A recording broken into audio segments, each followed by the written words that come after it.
हमारी child conservation foundation और राष्ट्रीय सेवा भारती के साथ लगातार हर सप्ताह चलने वाली वेबिनार के क्रम में आज 255वीं वेबिनार है। आप सभी का हार्दिक स्वागत है।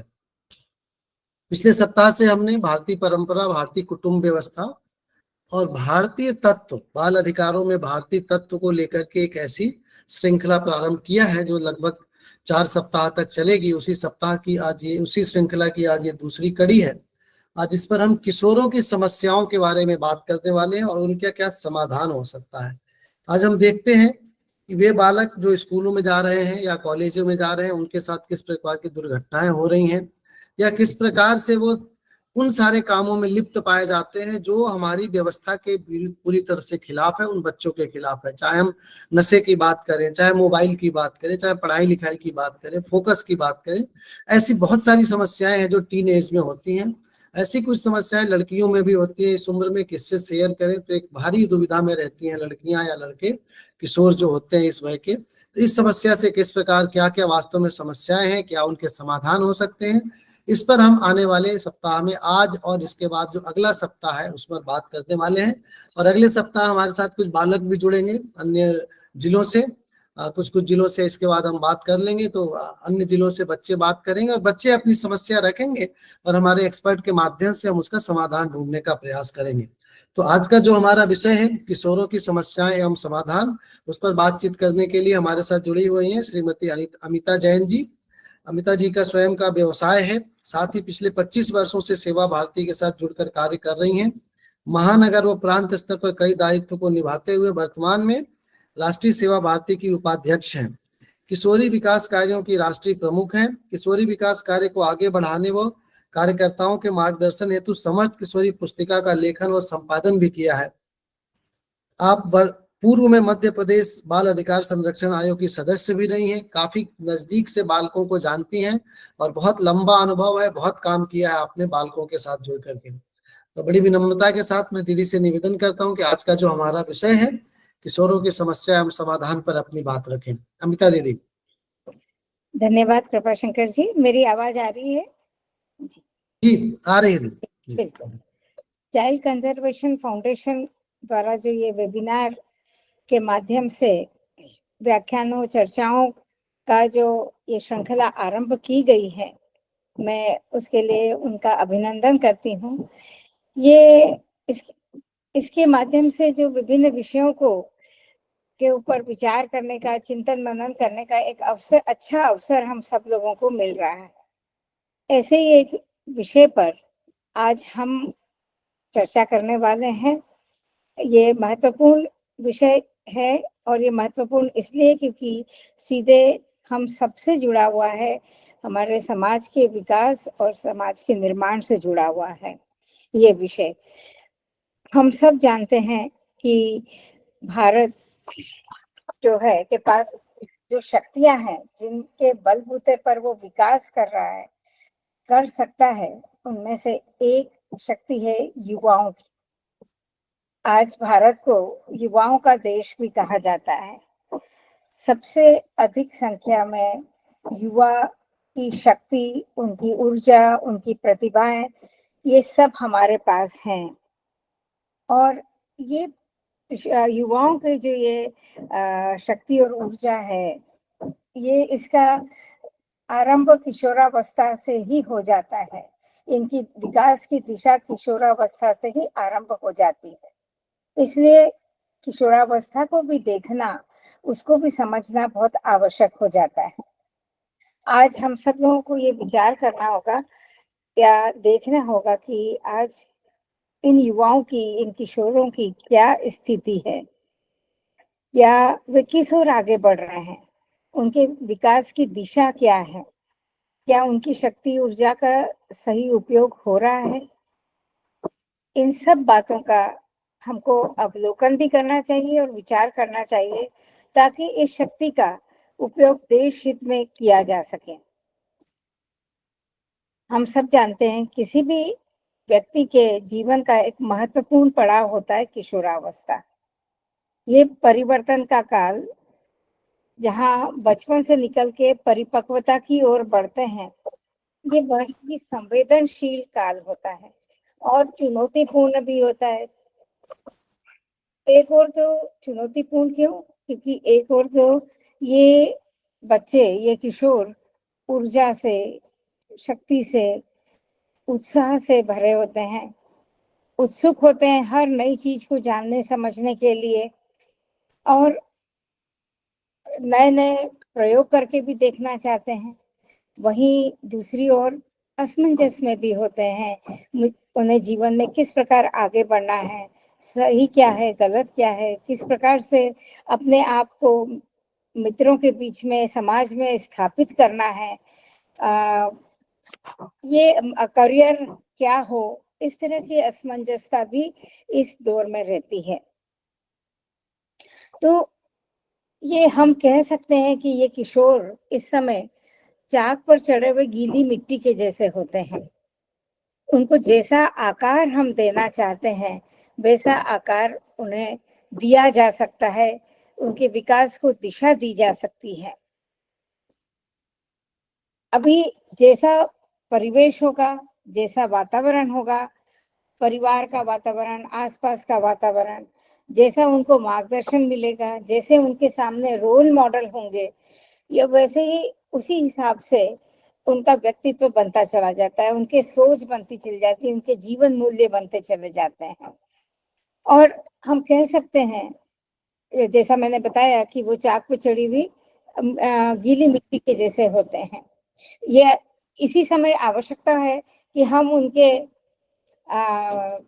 लिए उचित वातावरण दें और उचित पालन पोषण उनका हो, और उनको एक अवसर दें, एक अच्छे इंसान के रूप में, एक अच्छे जागरूक समझदार नागरिक के रूप में हम उनको विकसित कर सकते हैं।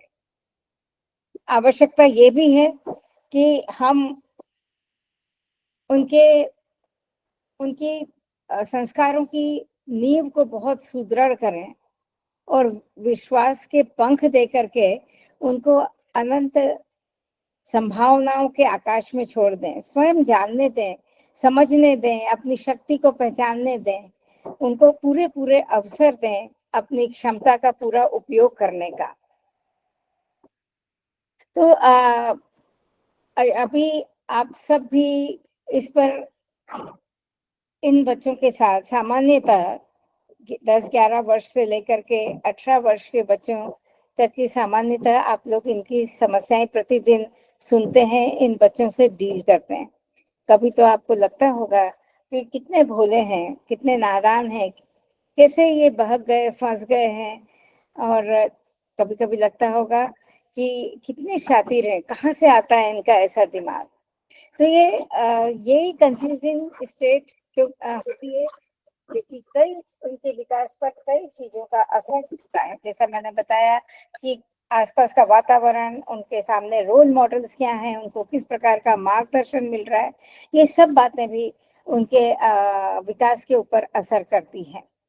तो अगर हम सबको, किशोर को और हमारे को, हमें देखना है कि वो किस प्रकार से समाज के लिए उपयोगी हो रहे हैं या नहीं हो रहे हैं, तो हमको इन किशोरों के बीच की समस्याओं को गहराई से उसको समझना होगा, उनका अध्ययन करना होगा, और फिर मित्रता और समानुभूति के साथ में उन किशोरों की स्थिति को समझते हुए फिर समाधान पे काम करना होगा।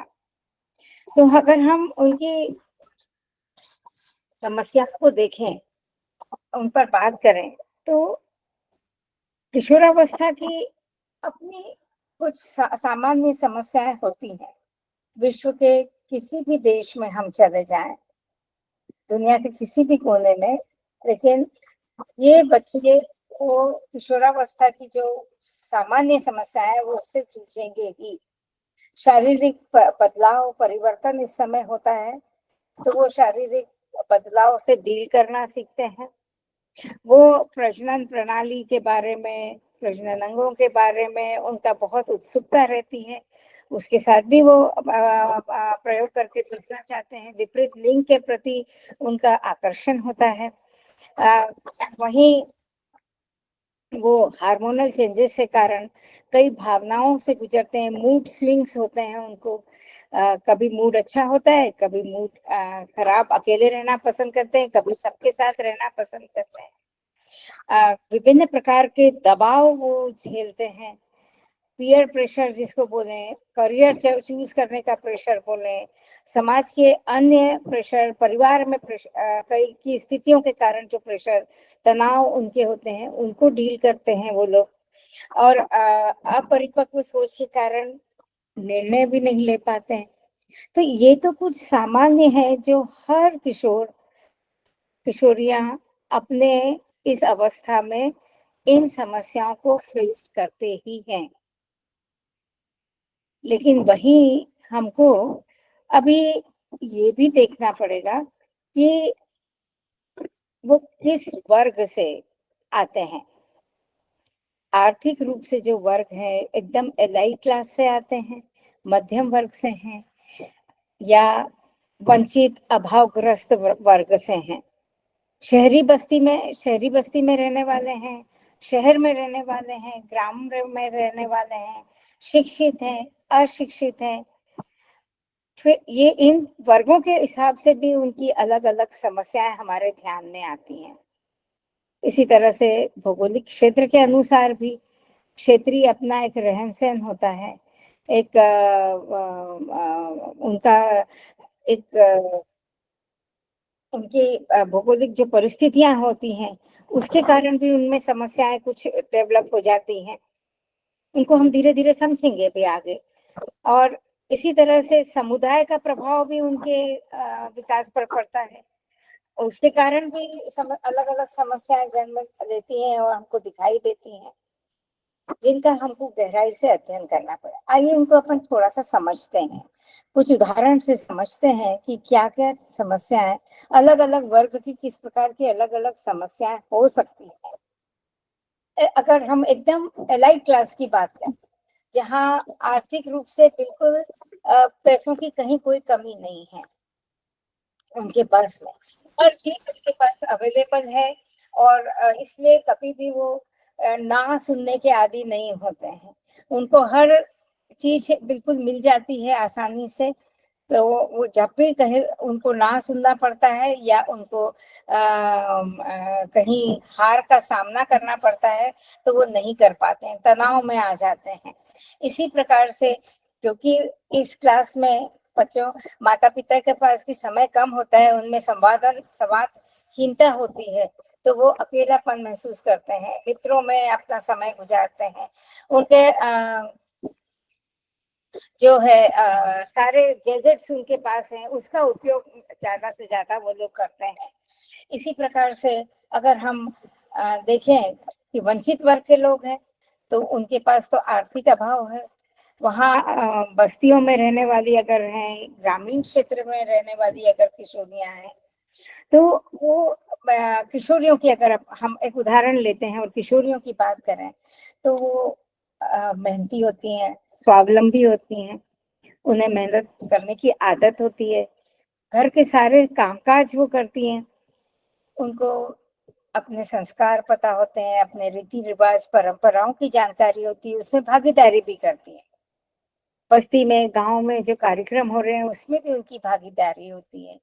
भजन कीर्तन जो उनकी माँ करती है उनके साथ जाकर के वो भी इस सब में भी उनकी भागीदारी होती है। लेकिन वहीं गांव के सामाजिक या बस्ती के सामाजिक, आर्थिक और पारिवारिक परिस्थितियों का असर इन लड़कियों पर भी होता है। किशोरावस्था की जो शारीरिक बदलावों के बारे में उनको ठीक प्रकार से कोई मार्गदर्शन देने वाला नहीं मिलता है, उसको ठीक से कोई समझाया नहीं जाता है।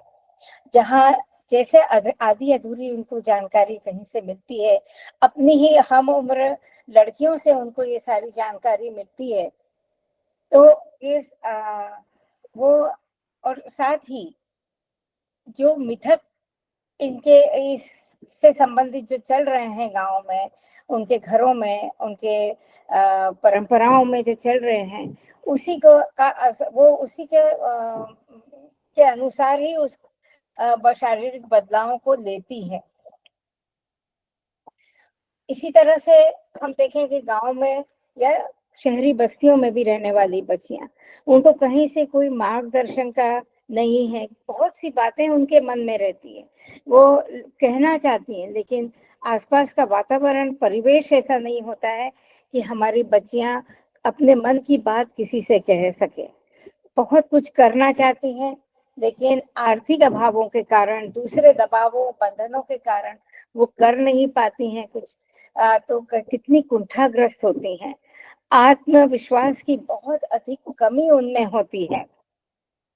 हम देखते हैं कि लड़कियों को एक बोझ या जिम्मेदारी की तरह समझा जाता है, तो 13-14 वर्ष में उनके विवाह की तैयारी होने लगती है, और वो भी इसको नियति मान लेती हैं, और इसको, इसी को स्वीकार करते हुए कि मेरी जिंदगी यही है, वो इसी प्रकार से आगे चलती है, और जीवन के प्रति कोई सकारात्मक सोच उनमें नहीं होती है। वो किसी भी प्रकार से समाज के लिए उपयोगी नहीं हो पाती हैं, क्योंकि वो सोच ही उनमें डेवलप नहीं होती है। वहीं अगर हम देखें कि शहरी शिक्षित लड़कियों की बात देखें, तो वो स्कूल कॉलेज जाने वाली होती हैं, उनमें आत्मविश्वास होता है, स्वतंत्र विचार भी उनके विकसित होते हैं। घर से उनको उनकी पढ़ाई लिखाई के लिए, उनके रहन सहन के लिए, उनके उचित खान पान का भी ध्यान रखा जाता है। उनको सजना संवरना, उनकी रुचि के अनुसार काम करने के पूरे अवसर भी उनको दिए जाते हैं, और कहीं कोई उनको किसी प्रकार की ये रोक टोक नहीं रहती है। फिर भी उनकी समस्याएं हैं, वो एक असमंजस की स्थिति में रहती हैं, किस उनको ये मार्गदर्शन नहीं मिल पाता है कि हम कौन सा करियर लें। जो सहेलियां लेने वाली है, वो वही ले लेती हैं, कई बार उनकी खुद की सोच नहीं बन पाती है।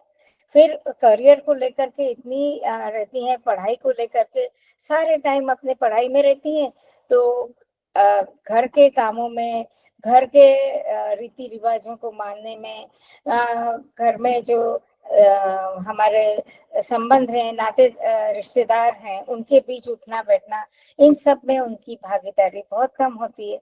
इसलिए आगे आने वाले उनका जो पारिवारिक जीवन है, वो भी प्रभावित होने की संभावना रहती है।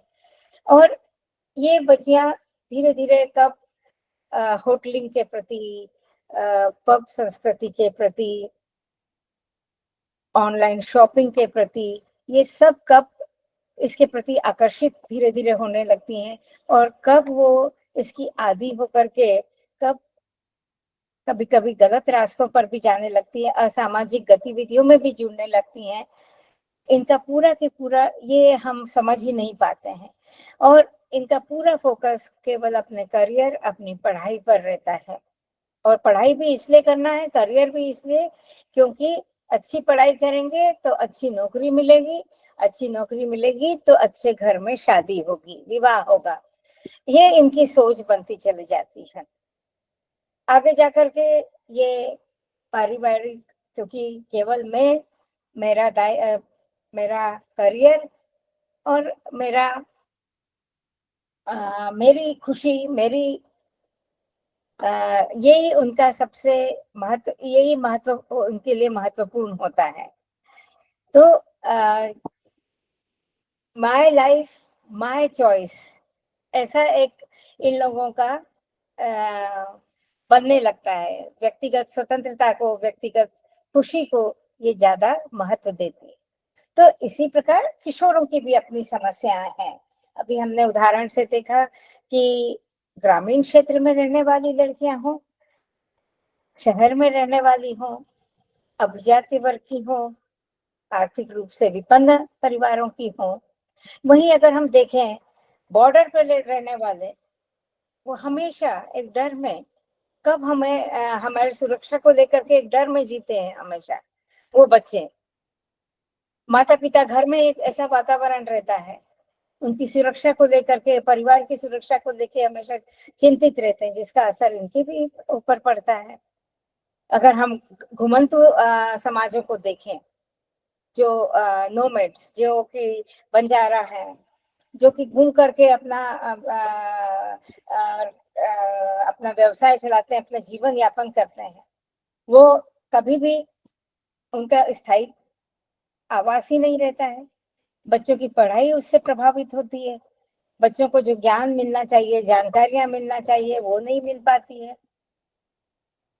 तो समुदाय का प्रभाव भी मैं जब आयोग में थी और जब जिलों में मैंने करा, एक मुझे 2-3 जनजातियों से मिलने का, जिनके बारे में बहुत चर्चित हैं मध्य प्रदेश में, उनका मुझे उनसे मिलने का, उनको जानने का अवसर मिला। तो जैसे हमारे बाछड़ा जनजाति है, भेड़िया जनजाति है, बाछड़ा में विशेष करके वहाँ लड़कियों को, जो परिवार में जो भी पहली लड़की होती है, उसको शारीरिक इसी व्यापार में, देह व्यापार के इसमें डाल दिया जाता है और वो उसको स्वीकार करना पड़ता है, करती है वो उसको स्वीकार। तो इसी तरह से भेड़िया है तो वो राई नृत्य में उनको डाला जाता है, पढ़ाई करना है उनको, लेकिन उनको ये काम भी करना पड़ रहा है।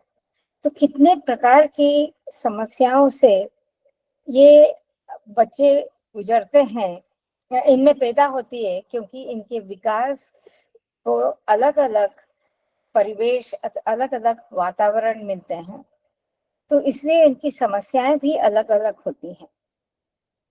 ये अभी हम लोगों ने वर्गों के हिसाब से भी देखा, भौगोलिक स्तर पर भी देखा, शिक्षित है, अशिक्षित है, समुदाय का प्रभाव भी किस प्रकार से इनके ऊपर पड़ता है।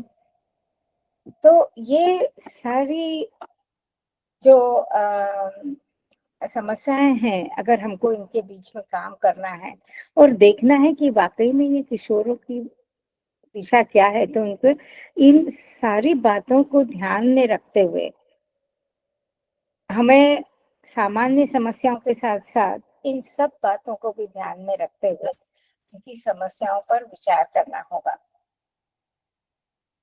लेकिन जैसे मैंने अभी बताया कि हमारा देश इन युवाओं के बलबूते पर ही आगे बढ़ रहा है और ये एक बहुत बड़ी शक्ति हमारे देश के पास है, जिसके माध्यम से वो आ, हम आगे बढ़ सकते हैं, एक विकसित देश की श्रेणी में आ सकते हैं। तो अब इन युवाओं की शक्ति का, जो हमारे नहीं चाहते हैं, ऐसे लोग, ऐसे देश जो नहीं चाहते हैं कि हमारा देश आगे बढ़े, क्योंकि हमने देखा है कई संस्कृतियां आई, कई देशों की संस्कृतियां हैं, लेकिन वो धीरे धीरे मिट गई, लेकिन हमारी संस्कृति आज भी जीवित है। क्यों? क्योंकि हमने अपने पुराने संस्कारों के साथ साथ नई बातों को भी बहुत अच्छे से अडॉप्ट कर लेते हैं, उसके बीच में सामंजस्य बिठाते हैं और हम आगे चल रहे हैं। तो हमारी संस्कृति आज भी चल रही है। लेकिन ऐसे देश, ऐसे लोग जो नहीं चाहते हैं कि भारत हमारा आगे बढ़े, एक विकसित देश बने, कैसे इसको रोका जाए? और जैसा मैंने बताया कि हमारे पास सबसे बड़ी शक्ति है युवाओं की, किशोरों की, तो इनको ही टारगेट करके किस प्रकार से इनके विकास की गति को धीमी किया जा सके, ये सब योजनाबद्ध तरीके से भी हो रहा है। कैसे हमारे मूल्यों पर अटैक करें, हमारे पारिवारिक और सामाजिक मूल्यों पर अटैक करें, उसके ऊपर काम करते हुए कैसे हमारे किशोरों की विकास की दिशा को मोड़ दें, उनकी रचनात्मकता कम कर दें, उनकी शक्ति और ऊर्जा को हम दूसरी ओर डाइवर्ट कर दें, ये सब योजनाबद्ध तरीके से किया जा रहा है। ये आज हमको समझना पड़ेगा। आज अभी एक शब्द अगर आप लोगों ने भी सुना होगा कि अब वर्चुअल पपेट्स, वर्चुअल डम्बोज बनाए जा रहे हैं। आभासी दुनिया की कठपुतलियां हमारे ये युवा बन रहे हैं, ये किशोर बन रहे हैं, दब्बू बन रहे हैं। इनकी रचनात्मकता, सोचने समझने की शक्ति धीरे धीरे खत्म कर रहे हैं। ये सारा, बहुत सारे लोग और सोशल इन्फ्लुएंसर्स इसमें लगे हुए हैं। किस प्रकार का कंटेंट जाए, किस प्रकार से इनकी सारी चीजों को, इनके नैतिक मूल्यों को खत्म किया जाए, समाप्त किया जाए, ये सारी चीजों को किया जा रहा है।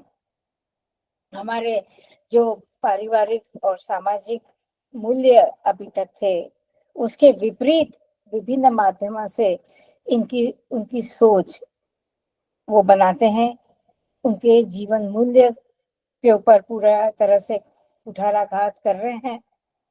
क्योंकि आज सबसे बड़ा माध्यम इन किशोरों की सोच बनाने का एक सबसे बड़ा माध्यम हो गया है ये ऑनलाइन जितने भी प्लेटफॉर्म्स हैं, ये सारा ये माध्यम हो गए हैं, उनकी सोच इन्हीं से बन रही है। आज हम देख रहे हैं इसका प्रभाव बहुत अधिक हमारे युवाओं और किशोरों पर पड़ रहा है। अब जैसा मैंने बताया कि ये धीरे धीरे हमारे सामाजिक पारिवारिक मूल्यों को पर सीधे अटैक कर रहे हैं। वो इस प्रकार के, जिसे अभी हम देखें हमारे परिवार और हमारे तब हमारा एक वर्जिनिटी को लेकर के, किसी की अस्मिता को लेकर के हम लोग कितने संवेदनशील थे। लेकिन आज बच्चों की सोच बिल्कुल एक से ज्यादा फिजिकल रिलेशंस बनाने में ही को भी वो लोग इसमें कोई गलत नहीं समझते। दे आर सेक्सुअली एक्टिव हैं आज बच्चे। अगर किसी से संबंध नहीं बना है तो उसकी स्वीकार्यता दोस्तों के बीच नहीं है, मित्रों के बीच नहीं है। वो सेक्सुअली इतनी कम एज में भी अभी एक्टिव हो रहे हैं। अब उनकी डिक्शनरी में वर्जिनिटी जैसी कोई चीज नहीं है। एक से अधिक रिलेशंस बनाना उनके लिए नॉर्मल हो गया है। ये अभी अपन बोलते हैं इसको, वो लोग बोलते हैं कि हम वी आर लिबरल्स। हम लोग ये सब पुरानी सोचें हैं, हम लोग लिबरल हैं। तो ये सोच आज उनमें आ रही है। जेंडर इसलिए कम एज में कंसीव करने लगी हैं। आज कर्नाटक की एक रिपोर्ट में देख रही थी, वहां पर किशोरियों के एबॉर्शंस जो हुए हैं वो पूरे वर्ष भर के रिपोर्टेड जो हैं वो 40,000 से ज्यादा रिपोर्टेड एबॉर्शंस हैं किशोरियों के। ये सब इन्हीं चीजों का नतीजा है। ये समस्याएं हमारे को देखने में आ रही हैं। उसके अलावा ये अभी इनका ब्रेन ड्रेन किया जा रहा है, इनका समलैंगिकता की ओर, इसको नॉर्मल बनाने की कोशिश की जा रही है। इनका ब्रेन वॉश किया जा रहा है इससे और जेंडर इश्यूज को लेकर के हमारे यहाँ पर तो हमेशा से अर्धनारीश्वर का कंसेप्ट रहा है, एक सोच रही है। स्त्री और पुरुष हमेशा एक दूसरे के पूरक रहे हैं। लेकिन अब इन माध्यमों से पुरुष अलग है, स्त्री अलग है, दोनों की अपनी व्यक्तिगत स्वतंत्रता है, दोनों की अपनी अलग सोच है, अपनी पसंद है, अपनी खुशी है। तो अपनी खुशी, अपनी स्वतंत्रता, इसको वो महत्व देने लगे हैं।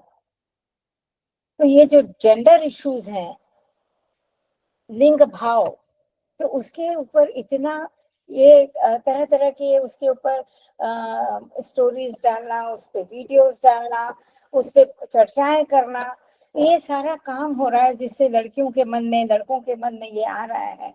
और जो पहले हम की बात होती थी, हमारी प्रसन्नता, हमारे परिवार की प्रसन्नता या हमारे परिवार का विकास या हमारे परिवार की प्रतिष्ठा, इन सब की बात होती थी। आज वो सब कुछ धीरे धीरे व्यक्तिगत स्वतंत्रता, और वो स्वतंत्रता भी अब स्वच्छता की ओर बढ़ने लगा है। माय लाइफ माय चॉइस, मैं क्या पहनूं, क्या खाऊं, क्या सोचूं, कैसे रहूं, क्या करूं, ये अब मेरी चॉइस है, इसमें किसी को बोलने का हक नहीं है। इस प्रकार की सोच इन प्लेटफॉर्म के माध्यम से धीरे धीरे हमारे युवाओं, हमारे किशोरों में डाली जा रही है। इसी के साथ साथ अगर हम देखें, एक और चीज यहाँ पर आ रही है कि इंस्टेंट ग्रेटिफिकेशन, तुरंत आनंद देने वाली चीजें। एक रील देखी, थोड़ी देर आनंद मिला, फिर दूसरी तीसरी, आनंद मिलना चाहिए। आज जिस चीज में आनंद मिल रहा है शायद 5 दिन बाद उसमें नहीं मिलेगा, तो कुछ नया चाहिए और नया चाहिए। कंसंट्रेशन की कमी है, होती जा रही है धीरे धीरे। तुरंत खुशी देने वाली जो चीजें पसंद आती हैं, तो वो स्थायी आनंद किसमें मिलेगा, ये वो बच्चे नहीं समझ पा रहे हैं। उसके लिए उनके उस कंसेप्ट को ही उनके लिए कोई जगह नहीं है उनके पास में। इसके कारण उनके शारीरिक स्वास्थ्य पर तो उनका प्रभाव हो ही रहा है। हमने आज तक नहीं सुना था कोई स्लीप क्लिनिक जैसी नाम भी होता है। दिल्ली एम्स में एक बार मेरा जाना हुआ, तो वहां मैंने देखा कि एक स्लीप क्लिनिक है। नींद, अच्छी नींद कैसे लेना, स्लीप हाइजीन क्या है। वहां बुजुर्ग तो आ ही रहे थे, लेकिन बहुत बड़ी संख्या में किशोर और युवा भी आ रहे थे। उनको सिखाना पड़ रहा है कि अच्छी नींद कैसे लें।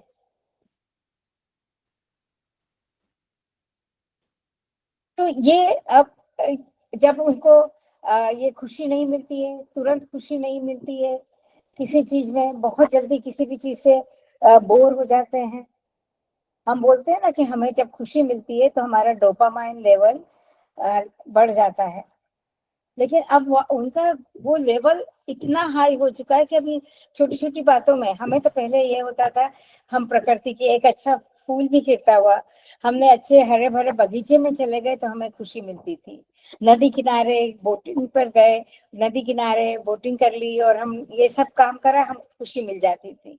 अच्छा भोजन करा, हमको खुशी मिल जाती थी। लेकिन अब इनका ये बहुत ऊपर हो चुका है ये लेवल। अब उनको ये बातों में खुशी नहीं, अब उनके उनका ये बहुत हम बोलना चाहिए कि इसका ग्राफ बहुत ऊपर नीचे होता है कि आज खुशी मिली लेकिन कल उसी चीज से खुशी मिलेगी, ऐसा नहीं है। तो उनकी खुशियों के वजह भी बदलती है और इंस्टेंट खुशियों पर ज्यादा ध्यान देने लगे हैं। सच्चाई से भागना, जीवन की मुश्किलों का सामना नहीं कर पाते हैं, तो इनमें धीरे धीरे उससे सच्चाई से भागना चाहते हैं, पलायन करना चाहते हैं, तो कई माध्यम है उसके। ड्रग्स लेते हैं। अब ड्रग्स हम लोग ये देखते हैं, ध्यान आता है कि ड्रग्स अब हमारे घरों तक आसानी से पहुंचने लगे हैं। ये बच्चों को आसान है, अब ई सिगरेट की बातें तो दूर हो गई है। अब तो टॉफीज के रूप में कुछ भी ऑनलाइन शॉपिंग करते हैं और वहां पर वो बच्चों को डिलीवरी बॉय के माध्यम से टॉफी के रूप में ड्रग्स आ जाती हैं घरों तक। तो ड्रग्स का सेवन करने लगे हैं ये बच्चे, क्योंकि सच्चाई का सामना नहीं कर पाते हैं, थोड़े से में अवसाद में आ जाते हैं। आजकल आप लोगों ने अगर सुना होगा, के पॉप चल रहा है, कोरियन म्यूजिक, कोरियन फिल्म्स, इनका बहुत ज्यादा प्रभाव इन बच्चों पर हो रहा है। बहुत बच्चे इन चीजों को देख रहे हैं और जो उनमें जो किरदार या कुछ जो दिखाए जाते हैं, उनसे ये सीधे कनेक्ट हो जाते हैं। आभासी जो रिलेशंस बताते हैं, जो उस उन फिल्मों में या म्यूजिक के वीडियोस में भी जो बताया जाता है, तो वो उससे एक कैरेक्टर से एक भावनात्मक संबंध ये लोग बना लेते हैं और फिर जो यथार्थ में जो संबंध होते हैं उनसे भी उसी प्रकार की उम्मीद वो करने लगते हैं। और एक आभासी जो वहां की कल्पना की दुनिया में रहना, ये सारा इनमें बढ़ जाता है। अवास्तविक उम्मीदें इनमें बढ़ जाती हैं, दायित्व लेने से कतराते हैं, बस उसी में रहना उन्हें अच्छा लगता है, उसी दुनिया में रहना अच्छा लगता है। तो ये एक कोरियन म्यूजिक, कोरियन फिल्म्स का भी एक बहुत चलन ऑनलाइन चल रहा है। आजकल बच्चे जिससे ग्रसित हो रहे हैं। आज अगर हम एक रिपोर्ट, आप सब लोगों के ध्यान में होगा, एक रिपोर्ट भी आई थी कि अब बच्चे जो हैं डॉक्टर, इंजीनियर या और कोई अपना करियर लेने की अपेक्षा वे आजकल सोशल इन्फ्लुएंसर बनना चाहते हैं, रील बनाना चाह रहे हैं, वीडियोस बनाना चाह रहे हैं, गेम बनाना चाह रहे हैं, उसके अच्छे पैसे, क्योंकि वो तुरंत पैसे चाहते हैं, पैसा दिखा भी दुनिया में रहना चाहते हैं, वास्तविकता से दूर जाना चाहते हैं, दायित्व लेने से घबराते हैं वो। तो ये जो सोशल मीडिया का बेरोक टोक जो उपयोग वे लोग कर रहे हैं, उसके कारण भी शारीरिक, मानसिक रूप से बहुत समस्याएं आ रही हैं, जिसकी ओर भी हमको समझना चाहिए। सामाजिक रूप से भी वे कटे रहने लगे हैं, अपनी दुनिया, अपनी कुछ लोगों के साथ। मुझे मेरे रील पर मैंने जो पोस्ट करा उस पर कितने लाइक मिले, आभासी तो बहुत दोस्त हैं, हम सब जानते हैं। वो एक अभिनेता जो गए और काफी अपने चरम करियर के चरम पायदान पर थे वो, और अच्छी उनकी फिल्में भी चल रही थी, लेकिन उसके बाद में भी वो अकेलेपन था। क्यों? क्योंकि आभासी दुनिया में रहने की आदत थी। उनके मित्र नहीं हैं, केवल व्यक्तिगत सोच के साथ जी रहे हैं, कोई सामाजिकता नहीं है, कोई परिवार का महत्व नहीं है। तो ये सारी समस्याएं भी आज हमको देखने में मिल रही हैं, और उसी के कारण ये सारी बातें उनकी सोच बनाती जा रही है, उनके व्यक्तित्व को गढ़ रही है। यहाँ आवश्यकता है कि पेरेंट्स, टीचर्स, हम जैसे कार्यकर्ता इन बातों को समझें कि किशोरों को किस प्रकार के मार्गदर्शन की आज आवश्यकता है, कैसे उनकी सोच को हम ठीक करें, कैसे उनके व्यक्तित्व को बढ़ें। तो ये हमको जब इन समस्याओं के ऊपर हम देखते हैं तो 2-3-4 कारण एक जो दिखाई पड़ते हैं आज, कि जिनके कारण ये समस्याएं और बढ़ रही हैं धीरे धीरे। वो कारण जो ध्यान में आते हैं कि आज परिवारों में संवादनहीनता हो गई है, वहाँ एक दूसरे के ऊपर विश्वास, स्नेह, संवाद ही नहीं है आपस में। माता पिता अपने बच्चों की को जज करते हैं, उनकी तुलना करते हैं दूसरों से, उनकी अच्छाई के बारे में तो कम बात हो करके जो उनकी गलतियां भी हो जाती हैं तो उन गलतियों को गिनाते हैं, उसके ऊपर ताने देते हैं, और उनके सामने कोई अच्छे रोल मॉडल हम प्रस्तुत नहीं कर पा रहे हैं उन बच्चों के सामने।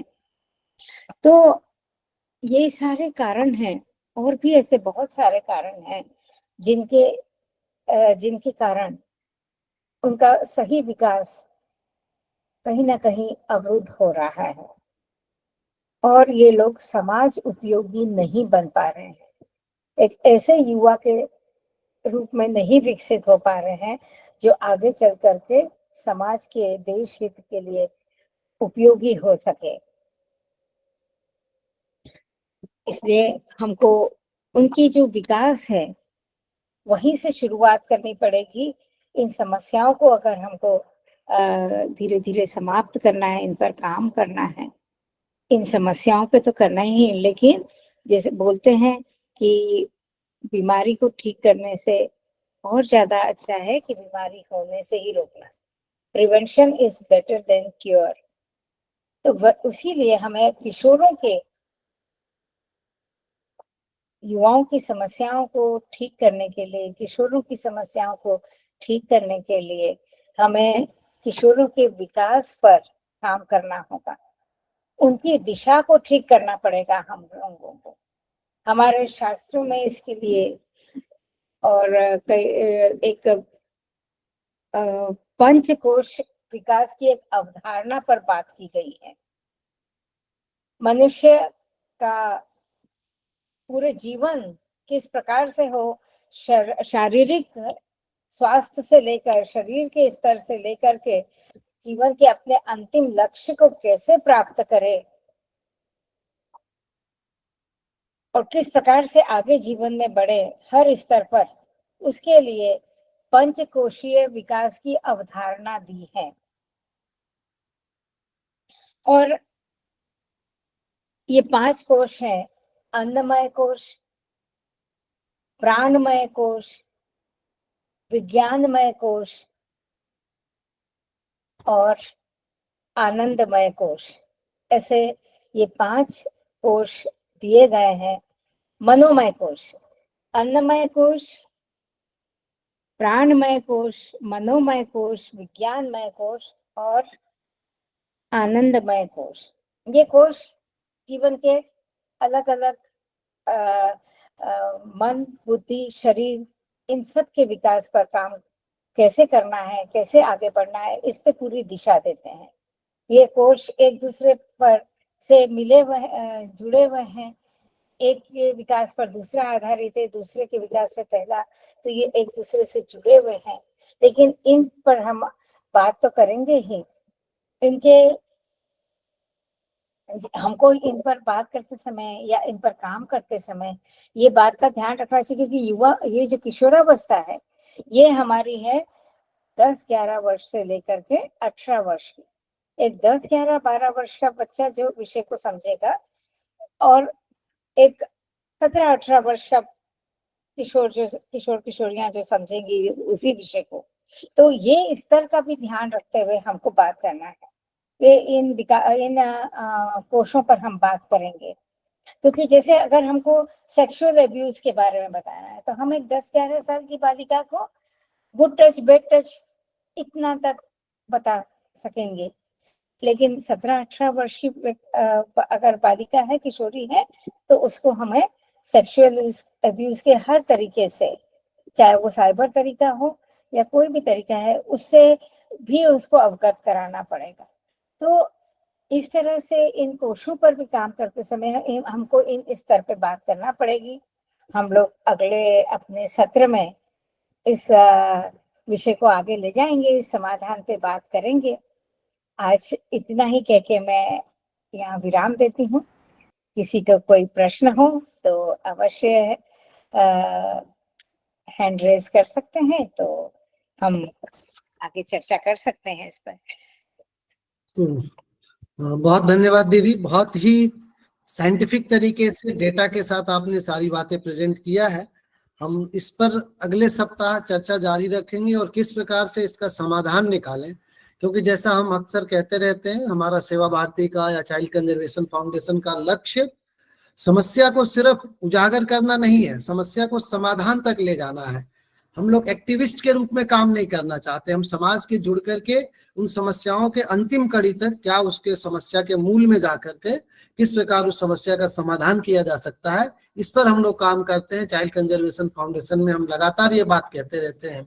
तो अगले सप्ताह हम कुछ बच्चों से, युवाओं से संवाद भी करेंगे, किशोरियों से, किशोरों से संवाद भी करेंगे, दीदी बातचीत करेंगी उनसे, और इसी क्रम में हम प्रश्न उत्तर भी लेंगे। आज भी हमारा यह सत्र खुला हुआ है, जिस किसी के अगर प्रश्न है तो हैंड रेज करें, अभी हमारे पास समय है। वंदना दीदी ने हैंड रेज किया, वंदना जी अपनी बात करें।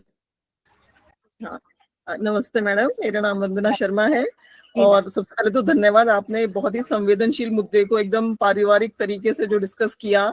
जैसे कई बार हम घर में बैठ के डिस्कस करते हैं तो बिल्कुल ऐसा लगा कि बस घर में ही बातचीत हो रही है, और ये एक काफी संवेदनशील मुद्दे पर हम आपसे जानकारी ले रहे थे।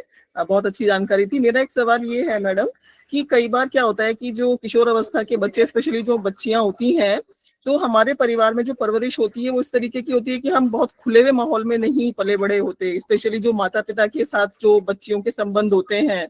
तो कई बार जब वो उस एज में आती हैं तो वो अपनी चीजें शेयर नहीं कर पाती कि बाहर कोई उनके साथ में कोई गलत व्यवहार हो रहा है या कोई छेड़खानी है या कुछ भी है, तो वो इस चीज को वो एकदम खुल के घर में आके नहीं बता पाती। तो क्या कोई इस तरीके की का कोई तरीका है या कोई ऐसा साधन है जिससे कि हम ये जान सकें कि उनके साथ में कुछ गलत तो नहीं हो रहा, या वो अपने मन में रखे हुए हैं, शेयर नहीं कर रही हैं? क्योंकि कई बार इसके बहुत बुरे असर भी हो सकते हैं उनकी पढ़ाई के ऊपर भी और उनके आगे आने वाले भविष्य के ऊपर भी। तो लेकिन बच्चे इतने अपने आप में वो बंद होते हैं, वो नहीं ओपन कर पाते, अपने चीजों को शेयर नहीं कर पाते। तो ऐसा क्या तरीका है कि हम ये जान सकें परिवार में रहते हुए कि भाई बच्चा मतलब जी शायद कुछ परेशान है या कुछ शेयर नहीं कर रहा है? जी, देखिए वंदना जी, ये बहुत प्रश्न है आपका, और महत्वपूर्ण प्रश्न है, क्योंकि ये सब या लड़कियां एकदम से खुल नहीं पाती हैं, या कोई भी बच्चा नहीं खुल पाता है जब तक कि वो किसी पर विश्वास नहीं करता है। उसका विश्वास जीतना पड़ेगा, तभी वो आपके पास खुल पाएंगी। हमें अपने परिवारों में ऐसा वातावरण बनाना पड़ेगा कि जिससे कि बच्चियां खुल करके अपनी बात कह पाए। अभी तो उनको ये डर लगता है कि अगर मैंने घर में बताया तो मुझे ही गलत ठहरा करके माता पिता मेरी ही पढ़ाई या मुझे ही घर से बाहर निकलने को मना कर देंगे, मेरी पढ़ाई बंद करवा देंगे। तो उनको ये विश्वास हो कि मेरे साथ जो कुछ भी हुआ है उसको सुनने को, समझने को आप तैयार हैं, बिना मुझे जज करे, बिना मेरी मुझे गलत ठहरा करके मेरी बात सुने, तभी वो खुलती है। तो ऐसा वातावरण बनाना पड़ेगा। हम कार्यकर्ताओं को भी, जो भी जब भी हम उनके साथ काम करने निकलते हैं, जब ये विश्वास उनसे पैदा करेंगे तभी वे जाकर के अपनी बात को कह पाएंगे। तो ये अभी हम लोगों का दायित्व बनता है वैसा वातावरण बनाने का। जी धन्यवाद। और किसी के कुछ प्रश्न है? ये जो प्रश्न दीदी ने बोला था कि कैसे हम पहचाने, थोड़ा सा मैं एक बात आपको रखता हूँ। जी रामेंद्र बोलो।